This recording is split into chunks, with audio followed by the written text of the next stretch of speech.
Righteousness has always been on the mind of our Father in heaven. Now, if you mark in your Bibles, underline that. Hey, welcome back to the If You Mark in Your Bible podcast. My name is Josh, your host, and today we're looking at Proverbs chapter 10, verses 1 through 5. And the title of our episode today is Righteousness Delivers from Death. Looking at it with us today is Gage Coldwater. Gage is the director of the Manhood Project, which is a work of the Forest Hill Church of Christ, as well as a preacher, missionary. He goes around the world and trains men in other countries to preach the gospel so they can be self-sustaining and help essentially grow the gospel and grow the church in other countries. So, Gage, appreciate you coming on, man. Man, I'm so glad to be here. Thanks for the invite. Welcome. Looking forward to this. As we mentioned, we're looking at Proverbs chapter 10, verses 1 through 5. Just a brief context to get us started. Chapter 1 through 9, Solomon essentially is pushing his reader to choose wisdom and avoid folly. He beautifies wisdom. He does a wonderful job showing the worth and the value and the virtue in wisdom, as well as exposing the folly or exposing folly as dark and deceptive and worthless. And it's kind of just that's the theme of verses 1 through 9. He presents without ambiguity life's choices and consequences. Good things happen when you choose wisdom. Bad things happen when you choose foolishness or folly. And then chapter 10, essentially pretty much through the rest of the book of Proverbs, you essentially have a smorgasbord of wise sayings. Proverbs, obviously, usually composing of 2 verses apiece. It's estimated that there are about 375 to 400 different ones through this. And so that's essentially where we're picking up today in these first 5 is just the beginning of this just smorgasbord of sayings. You know, it's estimated that perhaps this was used as more, by parents as a teaching instrument, a parenting instrument, which we have it today. How many times has your dad or mother just given you little quotes that have stuck with us that we remind, and so Solomon is doing that essentially for his audience as well. So without further ado, we'll go ahead and pull up our text. We'd like to remind everyone that our text is powered by the Scattered Abroad Network, where you can catch this podcast and many others like it. So I'd encourage you to check that out. They also have an app on the App Store, so go download that. It'd be well worth the investment of your time in order to do so. So without further ado, let's begin in verse 1. It says, the Proverbs of Solomon, a wise son makes a glad father, but a foolish son is a sorrow to his mother. What do you have there? Well, I think the first thing that sticks out to me, I mean, you naturally would want to jump right on the word wise, but I think you need to go to the word son. And you look at this, you're looking at a generational concept. Great and point. I think we often overlook this and we just jump right into the wise and the foolish concept, which is certainly pertinent, but, I don't know about you. I have 2 children, and my goal when we found out we were going to have our first child was, and the big question in my mind was, how am I going to get my child to heaven? Right. Like, so my goal as a father has to be generational. Even the word son here is really interesting. In the Hebrew, it's if you put it in a pictograph form, it is a 3-foot wide section of goat hair that is sewn together, and it's put and sewn around the bottom of the Hebrew tent. And so that would be in their home, right? And every year, the Hebrew woman would take 3 foot out, and they would put it on the floor because it start to weather. And they would sew another 3 foot piece and put it on there. And the picture of that is this perpetual house. So it's never going to go bad because they're constantly adding a new piece and taking the old out. And you think about that generationally, isn't that what's happening? Like you have the old going out and new coming in. And so here's this wise son, this generational thing. Man, that really, I can't imagine. I've got a daughter that's old enough to have a daughter of her own now. What joy that would be for me to someday see my grandchildren obey the gospel. Right. I can see why I would say makes a glad father. This generational concept should be a big thing in our homes. And then why would a foolish son bring sorrow to his mother? This emotional response is, it should be that way if you're doing it right. Right. No, that's a great point. Tom Waycaster talked about generations, and I think his his grandchildren were fourth or fifth generation Christians, and I thought about that. I fortunately grew up in a Christian home. I'm, to the best of my knowledge, a third generation Christian, which I consider a great blessing. And kind of what you're talking about, that generational facet of it. But I had conversations with people about this, and they would tell me that I'm fortunate that I grew up in that type of house, and I don't agree with them by any means. However, if you go through back, there was one point, one generation that had to deny falsity ideologies, maybe even deny their own families. Absolutely. To be that first generation. And so I guess I'll tie it in here in just a minute. My encouragement that perhaps you are that first generation. I think you make a great point.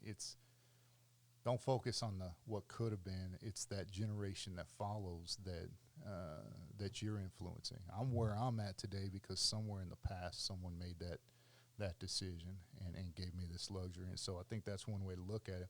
I say all that for this reason. I tied verse 12 of the previous chapter 9, verse 12, to this one where it says, if you are wise for yourself. If you scoff, you alone will bear it.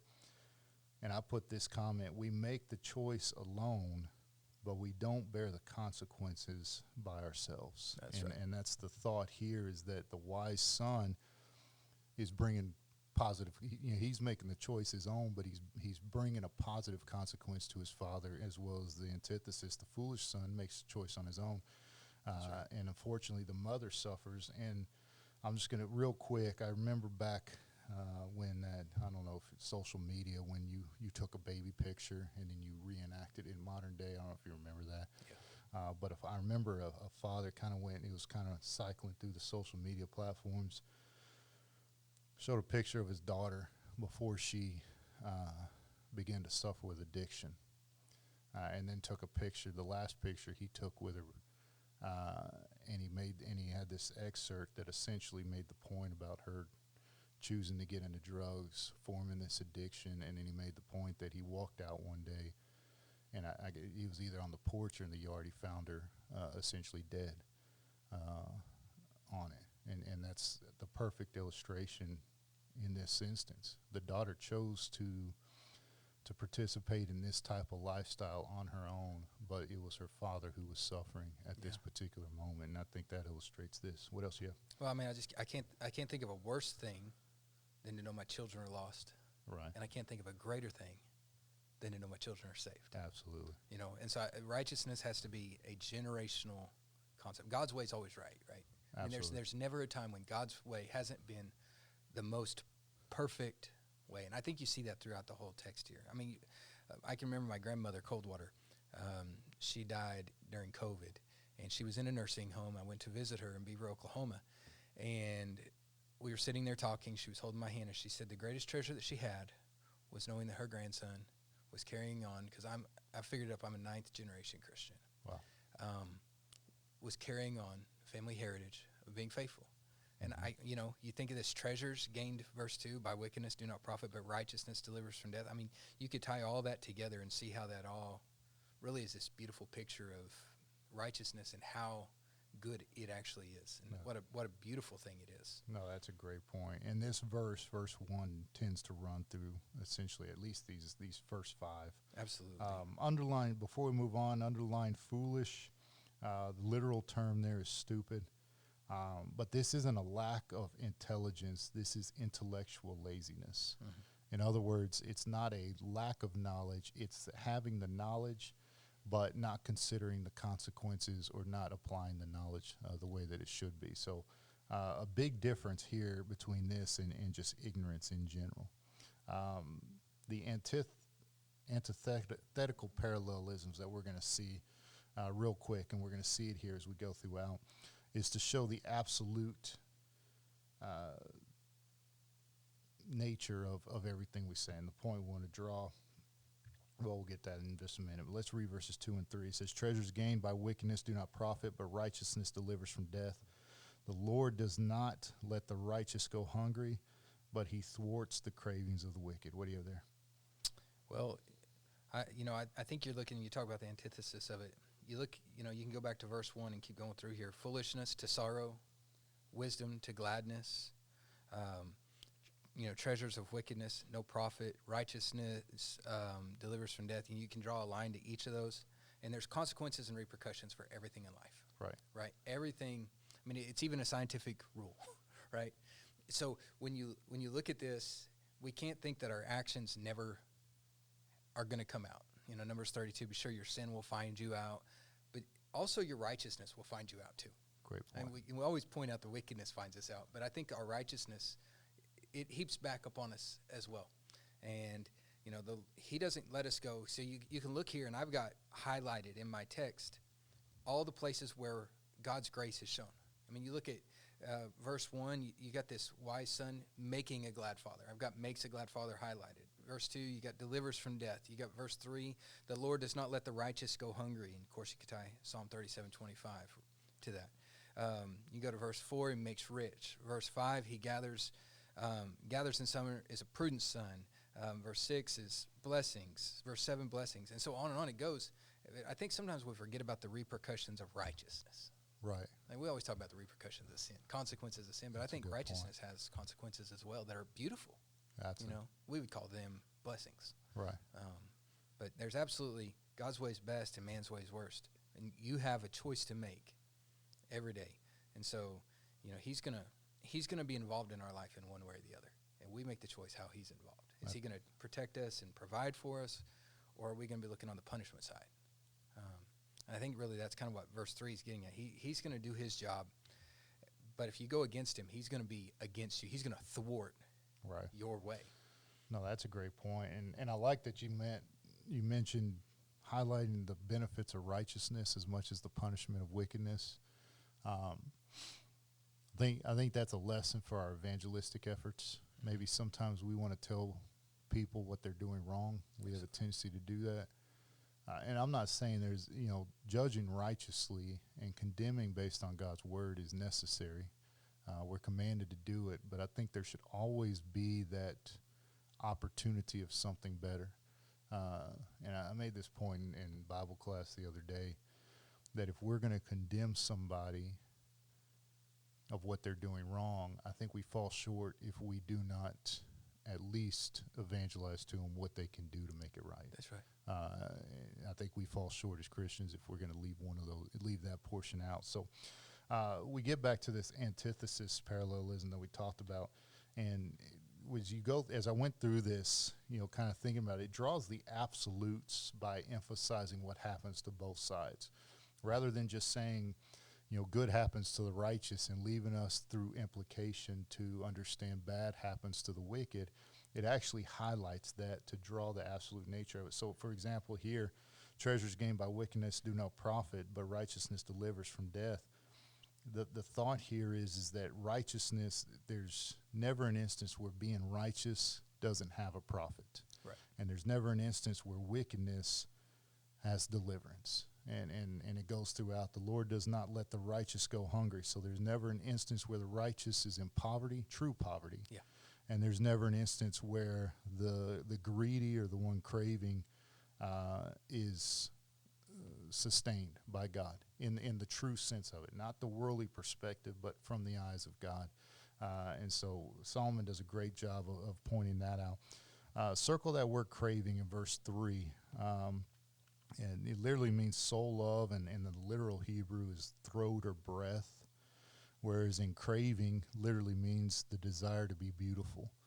And I think those words are intentional by Solomon. What you have here is soul, appetite, throat, breath is what's needed for sustainment, whereas in craving is that desire for luxury or greed. And Solomon's pointing out here a wonderful lesson. God enables the pursuit of legitimate sustainment. And I think that's having food and raiment, let us therewith be content. The birds of the air, the lilies of the field, he takes care of us from that standpoint, but he thwarts the pursuit of the superficial. And I think that's something, in when you look at it from a sustainment standpoint, the spiritual is the ultimate sustainment.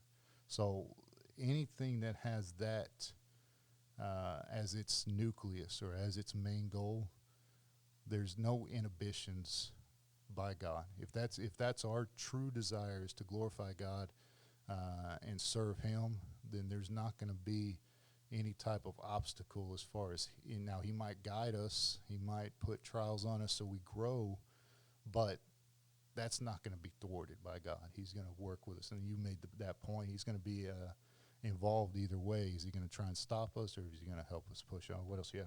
I mean, right above craving, I've written in the word my motivation, right? Mm-hmm. So what is my motivation for everything? Because you can achieve about anything if your motivation is there. that's a great point. And so if I want something bad enough, and I've got this whole passage circled, and then I've just got Psalm 1 written next to it. I mean, you think about Psalm 1, right? Blessed is the man that walketh not in the counsel of the ungodly, standeth in the way of sinners, sitteth in the seat of the scornful, but his delight, his motivation is in the law of the Lord, and in it doth he meditate both day and night. And he should be, now you get to where God's part is, right? Yeah. It's like our part is, desiring and being motivated to follow him. And then God says, here's the benefit, right? Here's the repercussion of this righteousness. I'm going to let you be like a tree that's planted by the river of water. Whatsoever it doth, it shall prosper. Its leaf's never going to wither. It's always going to bring forth fruit. And so you've got, and then, which I think ties into verse 4 now, because then you go to a slack hand, this laziness. His motivation's lazy, right? Yeah, you go into this big motivation sector, and the hand of the diligent, his motivation, he wants to work and be a servant and wants to do good things. Well, he's going to be prospered for that. So even verse 5, he who gathers in the summer is a prudent son. He who sleeps in the harvest is a son who brings shame. Again, motivation. Right. People that can't get out of bed to even go get their own harvest. I mean, it looks like it to me. He paints this picture where everything's ready. It's like it's almost as if God dumped him in the middle of the Walmart grocery section and said, just have what you want, but he's too lazy to get out of bed to go get it. Right. It's summertime, the harvest is there, and all he has to do is get out of bed to go get it, but he's too lazy to do that. Well, you're going to reap the natural consequence, hunger. Excellent point. One thing we want to point out, in particularly in this, and we'll see it when we read verse 4 and 5, is that Solomon, and you're looking. Remember, you got to remember Ecclesiastes. This is written obviously before that, but Solomon's approaching this from the standpoint of how things will ultimately end, not how things currently are or are perceived to be at this particular moment. And I think you and I, and when I say you and I, just man in general would benefit from that understanding. We study Malachi, and what's Malachi, the whole purpose of that is Judah saw the wicked prospering. They saw the rebellious getting away with it, and what was their reaction? It wasn't wanting it. It was essentially, where's God? Why is he allowing this to happen? What's the profit of serving God? And chapter 3 and going into chapter 4, God makes the point, references the book of remembrance, essentially telling people, telling his audience that I'm counting the righteousness and I'm counting the wicked. It's not going unnoticed. And then in verse 18, he just makes the point that there'll be a day where the righteous will be known and the wicked will be known. That's right. In how it really is. And so Solomon does a wonderful point there. Moving into verse 4, it says, a slack hand causes poverty, but the hand of the diligent makes rich. He who gathers in summer is a prudent son, but he who sleeps in harvest is a son who brings shame. What do you have there? I think you think about once again, the product of it all. I think you're going back to, the diligent, the hand of the diligent makes rich. He who gathers is prudent. He who sleeps is a son who brings shame. Each one of those is a product of the other. You're gonna get, I've told people this for years. I tell my children this all the time. You're gonna get exactly what you want in life. Mm-hmm. Whether we want to admit that or not, we get exactly what we want, and you'll do whatever it takes in life for what you want. Everybody does it. And so here is a person that lacks the motivation, verse 3, and he gets down here to verse 4, and of course, so now he's lazy. So this slack hand, natural product, poverty. So I've got each, like slack hand and poverty linked together. I've got diligent and rich linked together. Gathers in summer, prudent son. all gathered together. And he who sleeps in harvest brings shame, which brings you all the way back to verse 1, right? Absolutely. No, you're absolutely. And it's almost as if they bookend Right. verse 1, coming back to the sun. That word shame, I circled and just put this note: frustration of hopes and expectations. And the point is this: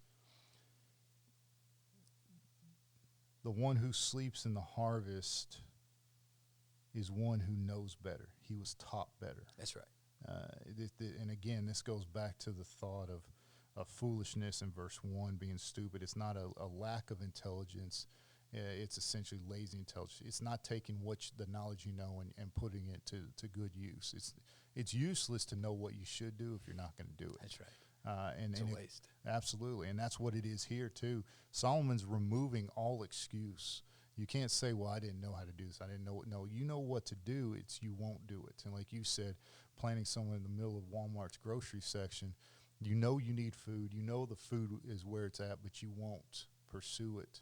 And it sounds foolish when we put it that way, but that's the point Solomon's making. To know what wisdom brings, to know what wisdom is, to know that you should apply it, but not to do so is obviously foolish. It's the greatest folly of all time. Absolutely. Great point. The shame word there, I want to just bring this out. I think it's interesting. I was researching this, and it literally means when a wetland that's full of vegetation and full of life dries up in a drought. And once it dries up and dies, it begins to stink and forms this rotting stench everywhere. That's the word shame. Yeah. And so it had life at one point, and now it's dead and rotting and stinking. Great point. I think that's a good way of looking at shame. It stinketh, right? Absolutely, and it's so unnecessary. Yeah, absolutely. That's the I think the biggest travesty is it can 100% be avoided. That's right. If one would again follow after God's will. The word hand often essentially is a representation of work, like you mentioned. The root word of the word slack is deceitful, which is the lazy hand is a deceitful or a lie.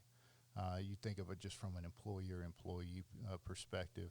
Laziness on the work site, getting paid for doing nothing. You're deceiving your employer and all that. But what I also found interesting is the root word for the word diligent is enthusiastic. And I think there's a tie here as well. Work is good.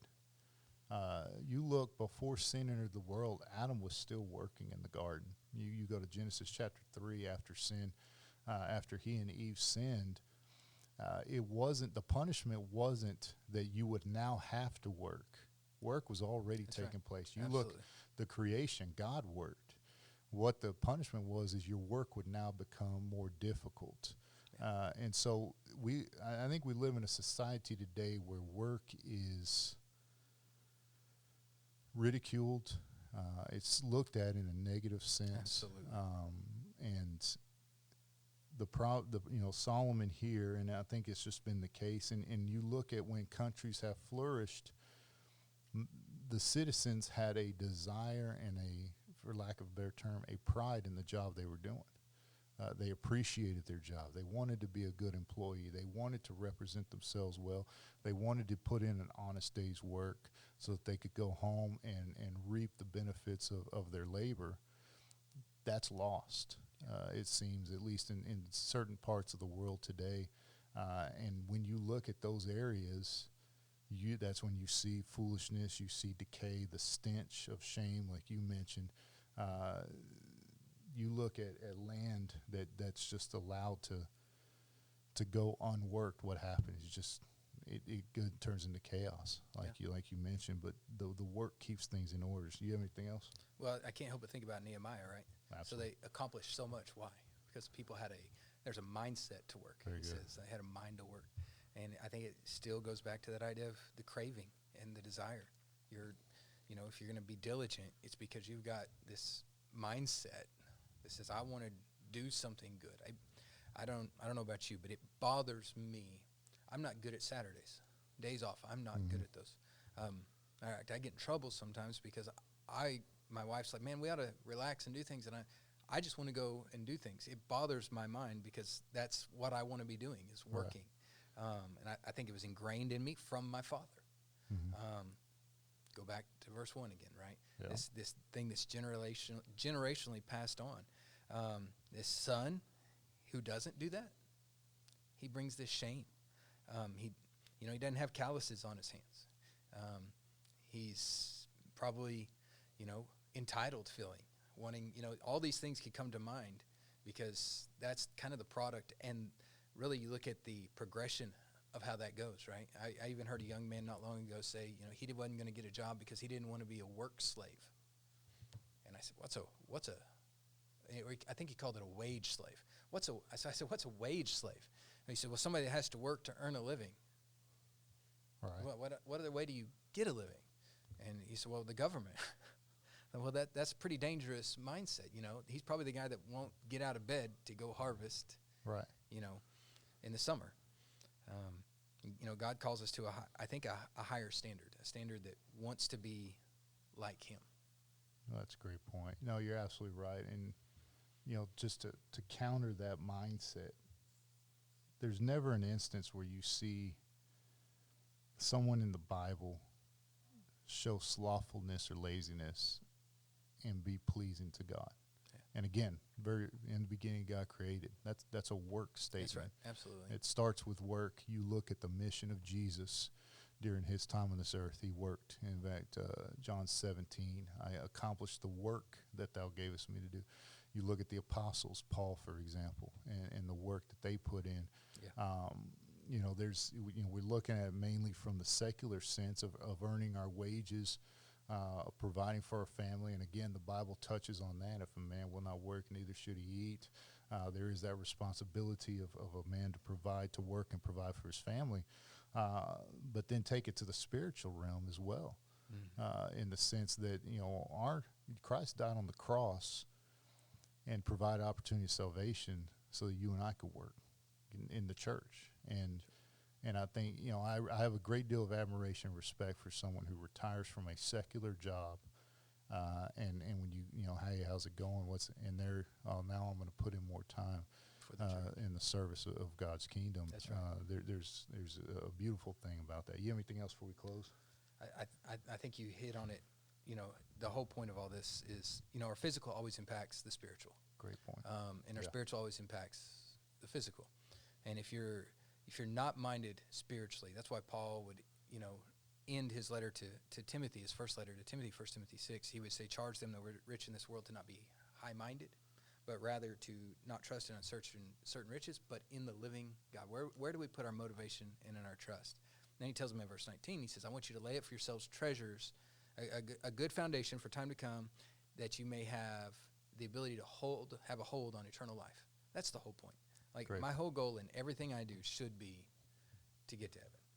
And if you do that, you'll have a father that's proud, a mother that doesn't sorrow. You'll have what you need in the dark times and the good times, and God's going to provide it, and you'll be a prudent son. Excellent. That's a great way to close it, Gage, man. Appreciate you coming on, man. I enjoyed that. It was a joy to be here with you. Absolutely. To those watching, thank you so much. And until next time, keep studying. Mark in your Bibles, underline that.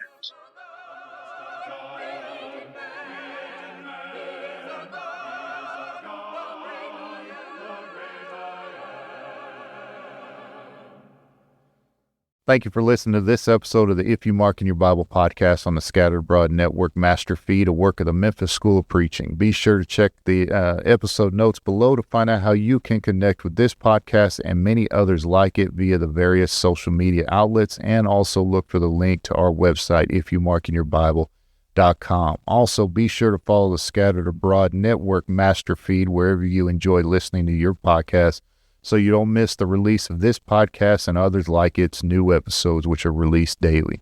Until next time, keep studying.